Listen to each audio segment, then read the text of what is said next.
Classes में आपका स्वागत है।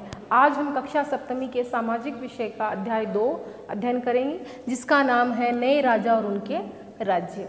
नए राजा और उनके राज्यों को समझने से पहले आपको मानचित्र के अंदर जो भी राजवंश हुए उनके जो शासन केंद्र है उनको समझना पड़ेगा।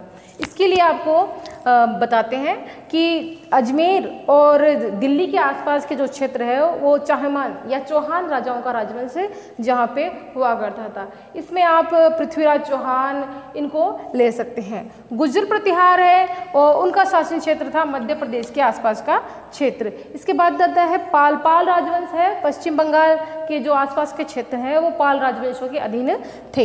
इसके बाद आते हैं राष्ट्रकूट। राष्ट्रकूट का जो शासन है वो महाराष्ट्र के आसपास के क्षेत्रों के पास हुआ करता था। वहीं चेर राजवंश है, चेर राजवंश का जो शासन है केरल राज्य के आसपास में हुआ करता था। और वही चोल है जो दक्षिण भारत के तमिलनाडु क्षेत्र के आसपास के क्षेत्रों में था। चालुक्य राजवंश है वो उड़ीसा और आंध्र प्रदेश की जो कुछ क्षेत्र है वहाँ पर था। अब बात करते हैं कि नए राजवंशों का उदय कैसे हुआ।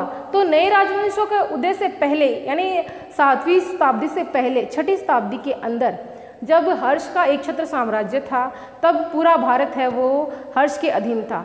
मगर हर्ष की मृत्यु के बाद जब सारे राजवंश वो अपने आप को स्वतंत्र घोषित कर दिया और एक दूसरे पर क्षेत्र विस्तार के लिए युद्ध करने लग गए। तो अब है वो नए राजवंशों का उदय किस प्रकार हुआ, ये हम आज पढ़ते हैं। 7वीं सदी तक आते आते उपमहाद्वीप के विभिन्न भागों में बड़े भूस्वामी और योद्धा सरदार अस्तित्व में आ चुके थे। यानी कि जो अलग अलग राज्यों के अंदर बड़े बड़े जो भूस्वामी थे, सामंत थे, वो अब अपने आप को स्वतंत्र कर चुके थे और अपनी सत्ता स्थापित करने के लिए एक दूसरे पर आक्रमण कर रहे थे। राजा लोग प्राय उन्हें अपने महात्मत या सामंत के रूप में मान्यता देते थे, जो समाज में अच्छी प्रतिष्ठा रखने वाला हो। और राजा ये अपने सामंत से उम्मीद करता था कि वो उसके लिए उपहार लाए और उसको सैन्य सहायता दे। इसलिए सामंत है वो सेना रखते थे अपनी और उस राजा के दरबार में हाजिरी लगाता था और वक्त आने पर राजा को सैन्य सहायता भी प्रदान की जाती थी। अधिक सत्ता और संपदा हासिल करने पर सामंत अपने आप को महासामंत, महामंडलेश्वर आदि की उपाधि देकर घोषित कर देते। कभी वे अपने अपने स्वामी के आधिपत्य से स्वतंत्र होकर हो जाने का दावा भी करते थे। ऐसा ही एक उदाहरण है राष्ट्रकूटों का। राष्ट्रकूट है वो शुरुआत में कर्नाटक के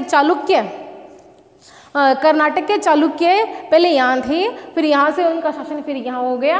तो चालुक्य थे, चालुक्य राजाओं के अधीनस्थ थे। 8वीं सदी के मध्य में एक राष्ट्रकूट प्रधान यानी राष्ट्रकूटों का एक प्रधान था दंतिदुर्ग, जिसने राष्ट्रकूटों को यहाँ से खदेड़ दिया और राष्ट्रकूट फिर वहाँ चले गए थे।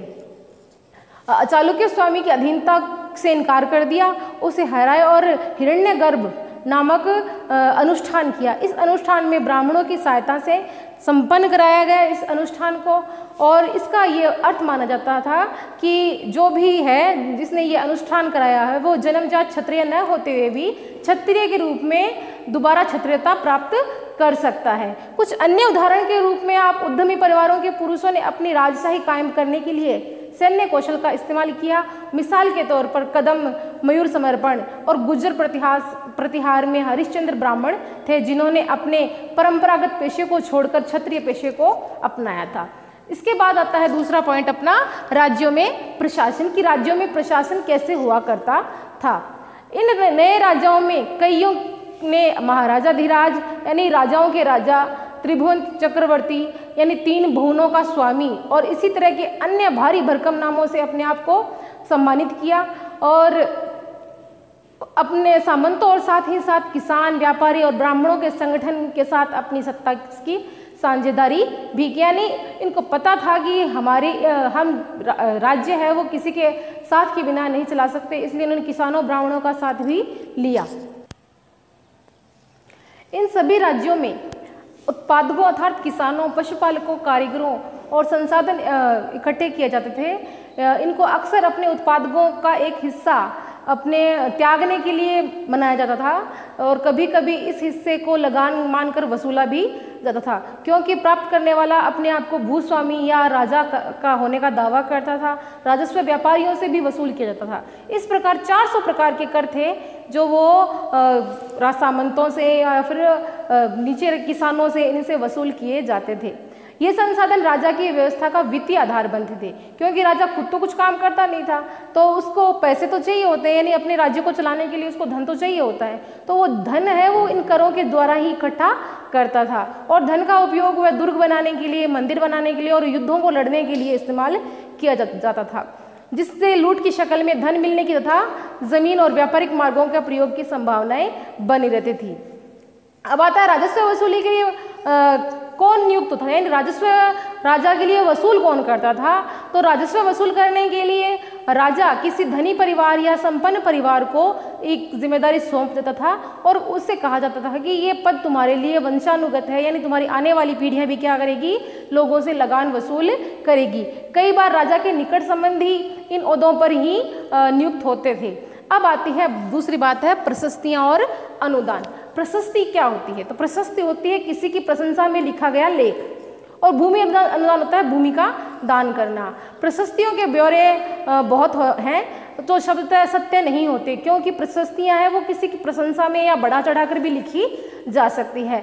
शासक खुद को कैसा व्यक्त करना चाहता था, इन प्रशस्तियों में शासक का वर्णन मिलता है। मान ले शासक अपने आप को शूरवीर योद्धा या फिर दानवीर कहलाना चाहता था, वो वैसी ही प्रशस्तियां विद्वानों के जरिए लिखाएगा। मगर उससे थोड़ा बहुत तो हमें इतना पता चल जाता है कि राजा अपने आप को क्या घोषित करना चाहता था।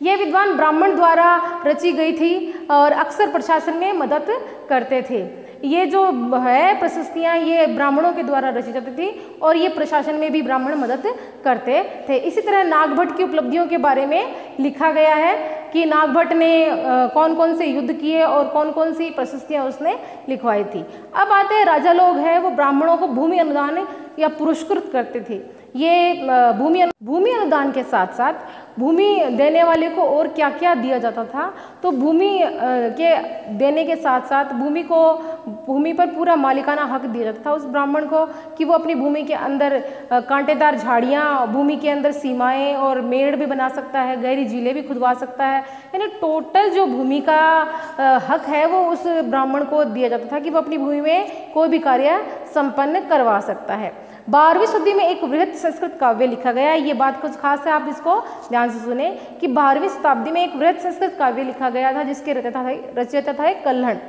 कल्हण ने उस काव्य में कश्मीर के जो राजाओं थे उनका वृतांत लिखा है और इस रचना को लिखने के लिए कल्हण ने विभिन्न शिलालेखों, प्रत्यक्षदर्शियों के वर्णों और इतिहास समेत अनेक स्रोतों का इस्तेमाल किया है। प्रशस्तियों के लेखकों में भिन्न भिन्न अक्सर शासकों और उनकी नीतियों के बारे में आलोचनात्मक रुख दिखता है। इसलिए 12वीं सदी के लिए असाधारण ग्रंथ था, क्योंकि प्रशस्तियाँ थी वो तो राजाओं की प्रशंसा में लिखी गई थी, मगर कल्हण ने उन कमियों को निकालकर इस अपने ग्रंथ के अंदर राजाओं को आलोचनात्मक आलोचना की है अपने ग्रंथ के अंदर। इसलिए ये ग्रंथ उस समय का असाधारण ग्रंथ था, क्योंकि उस समय जो भी लिखा गया था राजाओं की प्रशंसा में लिखा गया था, आलोचना पहली बार लिखी गई थी। अब अगला पॉइंट है धन के लिए युद्ध।